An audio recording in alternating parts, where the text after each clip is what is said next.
পাকিস্তানি নারীকে বিয়ে ভারতীয় জওয়ানের। দুই দেশের মধ্যে যুদ্ধ পরিস্থিতি চলছে, তারই মধ্যে ভারতীয় এক পুলিশ সদস্য পাকিস্তানি নারীকে বিয়ে করে ফেললেন।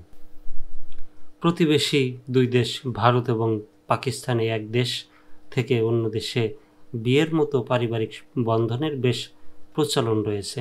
তবে সাম্প্রতিক প্রেক্ষাপটে এই আনন্দ ঘন বিষয়টিও বেশ বিড়ম্বনার কারণ হয়ে উঠেছে।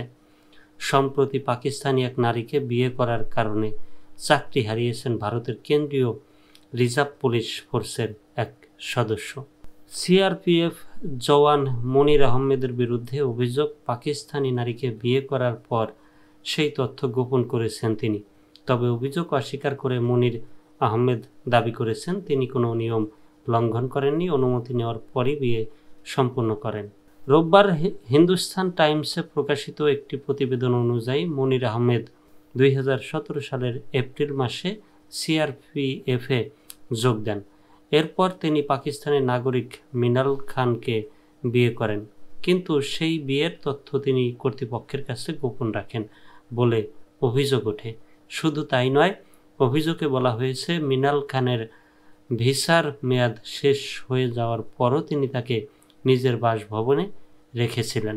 ভারতীয় নিরাপত্তা সংস্থার মতে এটি একটি গুরুতর অপরাধ এবং জাতীয় নিরাপত্তার জন্য হুমকি স্বরূপ। দেশটির স্বরাষ্ট্র মন্ত্রণালয়ের অধীনস্থ নিরাপত্তা বাহিনী সিআরপিএফের এক পক্ষ থেকে জানানো হয়েছে, এই পদক্ষেপ নেওয়া হয়েছে জাতীয় নিরাপত্তা সংক্রান্ত গুরুতর উদ্বেগের কারণে। তবে এই অভিযোগ অস্বীকার করেছেন মনির আহমেদ। তার দাবি, তিনি নিয়ম অনুযায়ী বিয়ের আগে সদর দপ্তর থেকে লিখিত অনুমতি নিয়েছিলেন এবং সেই অনুমতির ভিত্তিতেই বিয়ে সম্পন্ন করেন। তার ভাষায়, আমি কোনো নিয়ম লঙ্ঘন করিনি, অনুমতি নেওয়ার পরেই আমি মিলানকে বিয়ে করি। তিনি আরও জানান, বরখাস্তের বিষয়ে প্রথমে তিনি গণমাধ্যমের মাধ্যমেই জানতে পারেন। পরে একটি আনুষ্ঠানিক চিঠির মাধ্যমে সিআরপিএফ তাকে এই সিদ্ধান্তের কথা জানায়। মনির বলেন, এটি আমার এবং আমার পরিবারের জন্য অত্যন্ত কষ্টদায়ক ঘটনা। আমি নিজের পেশা ও কর্তব্য সম্পর্কে সর্বদা সচেতন ছিলাম এবং কোনো অবৈধ কাজ করিনি। এই ঘটনাকে কেন্দ্র করে সামাজিক ও রাজনৈতিক অঙ্গনেও আলোচনা শুরু হয়েছে। অনেকেই প্রশ্ন তুলেছেন, যদি মনির আহমেদ সত্যিই পূর্বে অনুমতি নিয়ে থাকেন তবে তার বিরুদ্ধে এই ধরনের শাস্তিমূলক ব্যবস্থা কেন নেওয়া হলো। মনির আহমেদ তখন তার বরখাস্তের সিদ্ধান্তকে আইনি চ্যালেঞ্জ জানানোর প্রস্তুতি নিচ্ছেন। তার আইনজীবীদের মতে তিনি সমস্ত বিধিবদ্ধ প্রক্রিয়া অনুসরণ করেছেন এবং তার বিরুদ্ধে নেওয়া পদক্ষেপ অনৈতিক ও অন্যায়। প্রসঙ্গত, এই ঘটনা এমন এক সময়ে ঘটল যখন ভারত ও পাকিস্তানের মধ্যে উত্তেজনা চরমে।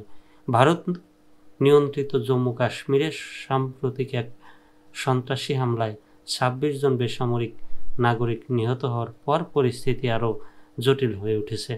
দুই দেশের মধ্যে রাজনৈতিক ও কূটনৈতিক সম্পর্কও বর্তমানে উত্তেজনাপূর্ণ।